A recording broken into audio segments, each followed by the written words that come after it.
been 2 weeks. Welcome back to Unarmored Talk podcast, the only podcast that's a human podcast that allows guests to remove their armor to help everyone understand thinking is a choice. And I know some of you guys from last episode to this episode, you had some life events, lots of emotions. And then you had to go, man, I need to think through this. Some of you may not have thought through it like I should have. But welcome back to the show. And today we have Cynthia Schwartzberg. But before I bring on our amazing guest, I'm still your host, Mario P. Fields. And the only admin notes I have for today, again, thank you. That's it. Thank you. Thank you. Thank you for sharing, for watching, for listening. Thank you. And I will continue to say that for the next 35 years until you guys tell me to stop. Cynthia, welcome to Unarmored Talk podcast. Thank you, Mario. Thank you so much for having me here. And thank you, everybody, for listening and spending your time and sharing with us. It is a pleasure. I know you and I have been coordinating back and forth, and life has been trying to get in the way, but the seatbelt signs are off, and we are at 37,000 feet, and beverages are being served. Everyone, Cynthia is a certified brain spotting therapist. She's also the author of The Curious Voyage, a rule-breaking guide to authenticity, and she's doing a lot more. Please continue to tell everyone a little bit more about yourself, Cynthia. Okay, thank you. Yeah, I'm also a brain spotting trainer and been around it since the inception. And it has infused my life so well. So a big shout out to that. Over the past 40 years that I've been working and serving people, I've accumulated a bunch of material that has helped clients over the years. And I just wanted more to get out. And that's why I authored The Curious Voyage, a rule-breaking guidebook to authenticity. So we're actually changing the name to the Curious Voyage to Authenticity, specifically so people know where the voyage is going. But I'm really passionate about training therapists, so always have been doing that over the years. And I love the rippling effect of, as you tell one person, they tell to another person, and just ripples through the world for change and support. I love it. I love it. And changing people to change the world is always a wonderful space to be in. And thank you again for even choosing to go down that pathway of becoming an author. From my basic understanding, that is not an easy task to do. No. It's like pulling teeth, especially if you're not traditionally, like I started out in the slow reading group in second grade, and then the scores between English and math were like 100 apart. Like English was not my strength, but right. Some of us can talk easier than we can write. Right. I think I might be one of those folks, but let's just jump right into the topic. My basic understanding, Cynthia, is that you were in a marriage, a wonderful, matrimony, if you will, marriage, for probably 3 decades, from my understanding, about 30 years, and then it ended, and you had to live a new life single again. Talk to us about that. So first, I want to say it's like when you're married that long, it's like chapters. So, especially when you're just growing together, but sometimes you grow apart. And, through evolution, we were born to raise children. And then, in many, many years ago, then people passed. But in our lifetime, people aren't passing. They're facing that empty nest. And so a lot of marriages today may be lasting 25, 30 years. And then it's like, oh my goodness, for whatever reasons, and they all are different reasons. But yeah, I had to go out and start all over again. And, it's kind of strange when you're dating. And first of all, I went on more dates in a week doing this, like Match.com or whatever it was, eHarmony, I think it was. And I think that I did in a lifetime.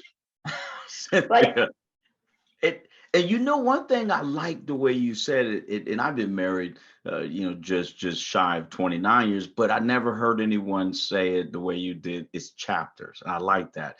How it wasn't 30 years, or it was chapters during this journey. right. And to take things as chapters, including your new chapter, as like you said, Mario. Here I am. Okay, where do I even begin? It's kind of like somebody, for myself, like I'll just say somebody pressed the pause step, like maybe when I was 13, 14, like, and then, like, yeah, I dated guys, but I was shy, like whatever that young adult life is about. Uh-huh. And then it was like, oh my God, I have to like date. So like I would feel like it's okay if he doesn't call for a few days, because I had to like grow into this older me. Like I wasn't used to being with anybody else.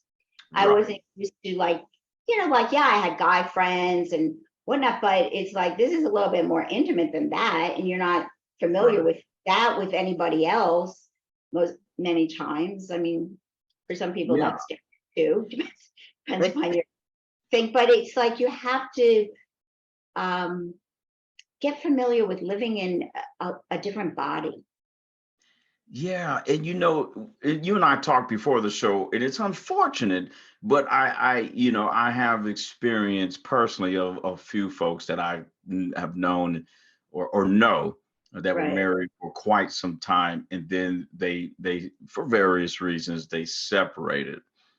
When that, and I've watched different behaviors and them try to kind of find like who are they, their new brand, right? You're not 12, 13, you're not 15 no more, you're not a teenager no more. And so when you first started to date again, or to go out and get into discussions with people, what components did you find challenging for yourself when it comes to the conversations or whatever? Well, like I think there's a cycle that you sort of go through. Like there's a grief and a loss, and then there's Mm. then this curiosity, or I don't like maybe I'll try this kind of feeling. And then it's like what going on like match.com, I felt like a voyeur in a bar or something. Like all of a sudden there's like all these people in my living room. It's like, how'd you get here? And then you go out in public, and it's like, does that guy look familiar? Who's that? So basically, I'm saying on a very deep level, it's like your brain is getting reorganized, like our Mm. body's getting reorganized, and you talk about like our thoughts. So it's like my beliefs of who I am, who am I in the world, and then how can I be in the world, and what do I have to manage and do in the world when I don't have that partner to talk to co-share responsibilities with. um and then it's like, well, okay, I'm going to discover who I am. So I found it really helpful to not jump in, because I was somebody that was a long-term relationship person, Right. and to find out, well, who am I? And then who am I in relation to you? So I did like look at, like, what do you talk about? Like, this is a great question. So with these, sometimes you can ask people like what books they like. And then I'm Right. starting to read books that I normally wouldn't have read. So That's it pretty opens cool. your mind. That is Well, interesting. That is, that is interesting. And also what I love about you, Cynthia, is the positive approach. Everyone, the reasons why people separate after it could be a month, but we're talking long term here. It's complex. it's But a very lot of times I've seen couples go, I'm not dating no more. Like, I'm done. I'm old, right? I'm old, I'm done. I'm gonna live the rest of my life with my vegetables in the garden. And here you are going, oh, it's just a journey. I like how you mentioned the grief process, a little loss. But did you ever experience that part where you're like, I think I'm just gonna be alone forever? Maybe I phased it, but I had such a longing to have a deep connection. So, when you have these chapters in your marriages, when you're getting towards that last chapter, there is loneliness in the marriage. There's an emptiness. Like for some people though, that might have been there, and I'll say myself too, it's when it actually happens, when it's that long of a time, there's a shock. Wow. So like it's a shock to like because it's a certain death. It's a death of the way of life you've lived. Sometimes there's a loss of relationships. Sometimes it's like you discover like, oh, I didn't know you felt that about us, or like there's all of that peeling through stuff in your relationships, of those people that you had together as a couple, those people that you were afraid to say anything to, that they find out that you're separating.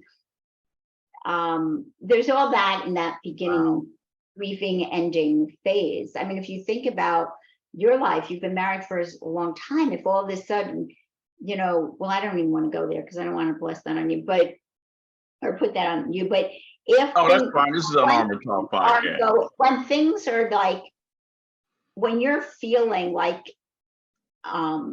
something's not working and you're not being met, there's many times an emptiness there. Yeah, and and I never consider the other side effects of that. Like you said, I gotta tell people are gonna know, what about the brand, or you maybe you've built this kind of relationship or brand with this partner, and all the other complexities that come along with just the separation, right, per se.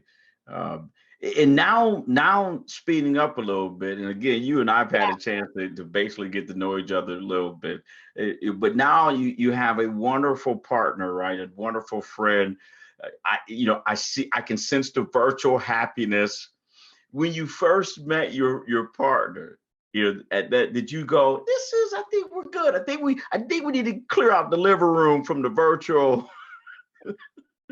Well, I was fed up with the virtual because it was a job interview, and I said, felt like the worst job interview. The last guy was like telling me about his ex-wife. I said, I think it's really okay. I don't need to hear it. It was, oh, yes, you do. I'm like, okay, I'm done. Right. So I was fortunate that a friend of mine was working at at this dance club place. So where you learn West Coast swing.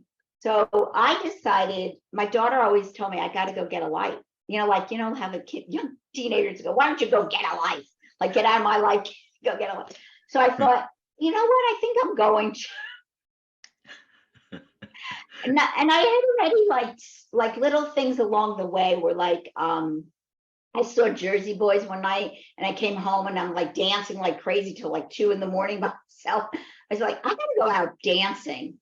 So this is where you learn, like, you have guts. So I didn't know anybody, and I went someplace. It was like so out of character from what I knew myself to be. But this guy just like said, hey, come on. And coincidentally, it was singles night, invited me over to the table. And then he just like told me about all these other pubs that people were like going to and dancing. So I decided this one night when I was going out that I was like, okay, I'm going to go out dancing, because I knew somebody who was taking tickets at the door. So like, if it all fails, I'll always have Nancy to come and hang out with. So that helped me have like the guts. And then can I tell you this story? This is really funny. Yeah. Okay, so in West Coast swing, you like change, the gal moves around and the guys stay there, and we're in this learning class for beginners. So I go around, and about the third time I say to this guy, I go, are you an engineer? And he freaked out. This is the man that I'm with now. And he goes, how did you know? And I was like, because your brain is working really hard.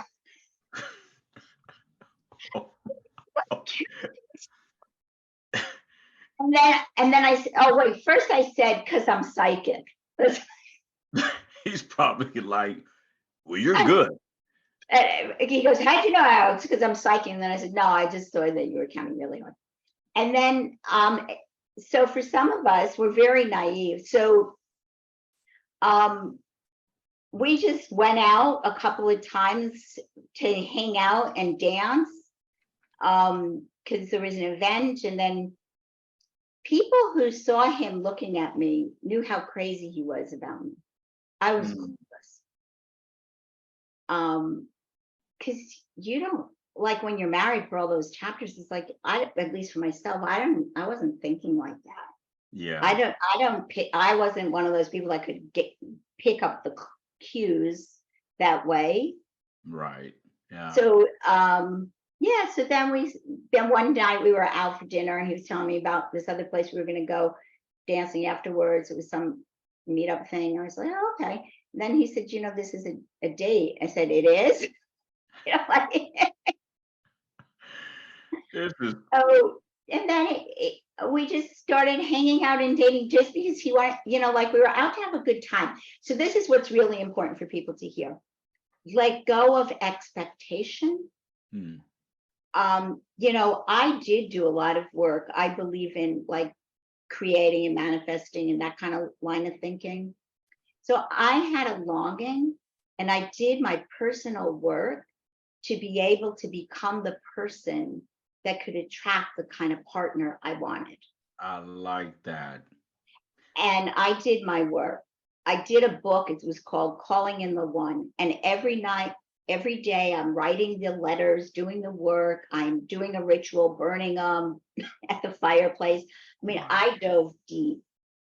And so I do want to say that it's important to, if you want to attract a different partner, then I would invite people to do the work. Going back to the belief system and the thoughts, there's a person, Harville Hendricks, wrote this book called, now all these names are. Yeah. The name just blanked on me. But anyways, it has to do with what our reptilian brain attracts to us, what we need to complete our business with. Right. Yeah. So when I did my work, I shifted my brain. Yeah. So I then had a different belief system. So I could also meet somebody with more matched belief values of present day time. So when you're starting over again, you got a great opportunity to clean out the closet, and make room if you want to attract, like some of your friends, maybe if they're saying, I don't want that, and they're very rigid, I would invite people to look at what makes it so rigid. And Cynthia, and I love how you said, is you could choose and you could make choices on many things, but one, you could choose to challenge your own belief system. And I love how you say, you were like, you know what, I am going to choose to do things where I can increase essentially the probability of attracting someone that I actually am looking for. I'm going to be intentional. And the other thing I love before we close out of here is how you are making this positive. A lot of times you hear, read stories of how brutal it is when there's a separation, but how you chose to look at the positive things. You did some self-reflection. You had some courage to go out and dance, and you definitely had the courage to go, are you an engineer? But so if you gave some wonderful advice, so I'm not, if we give more, we're going to have to invoice the listeners and viewers. So before we let you go and continue to have fun, I think you wanted to offer our listeners and viewers some gifts or anything. Oh, yeah. So I did want to offer copies of The Curious Voyage, because this is packed with tools for doing that work. Every chapter and has a little bit of a story, examples, and then self-discovery kinds of exercises, reflection exercises to break the belief systems that are embedded in you, that maybe came culturally, family, generationally, that don't really serve you, nor maybe even the planet. So that's why I call it a rule breaking guidebook to because we have a rule book that we're brought up with. And then, yes, of course, with human kindness rules, that's like a different thing. But I'm talking about like the things that we do on automatic pilot. So right. I take the reader on a journey going from automatic pilot to following their intuitive wisdom. Yeah, I love it. And everyone, the first 5. Is that right, Cynthia? We got 5? Yeah. Yes, take 5. Go 5. The first 5 that email me at host, right? That's host@unarmoredtalk.com. Host@unarmoredtalk.com. The first 5 emails I get from listeners and viewers, I will connect you with Cynthia, and you will get your free copy of I believe, a rule-breaking guide to authenticity, so you can start challenging that belief system. And hopefully, everyone that's in any type of relationship, we always pray and hope that is very fruitful, right? But for some odd reason, if things don't work out, watch this episode, learn from Cynthia, and we believe that you can enjoy some of the positive experiences and some of the strange ones that Cynthia has endured during her journey. Cynthia, I feel blessed to have had you on the show. Thank you so much from the bottom of my heart. Thank you. Thank you so much, everybody, for sharing your time. And thank you very much, Mario. This was a lot of fun. No, this was fun. Well, everyone, you guys know the deal. All the links will be in the show notes. And then hopefully between now and the next episode, if you do have a life event, which you probably will, please understand, all you got to do is choose to think, and maybe we can improve the outcome of that situation. Until next time, God bless you. God bless your family and your friends. You guys be safe out there. Bye, Cynthia. Bye. Thank you so much. You're welcome.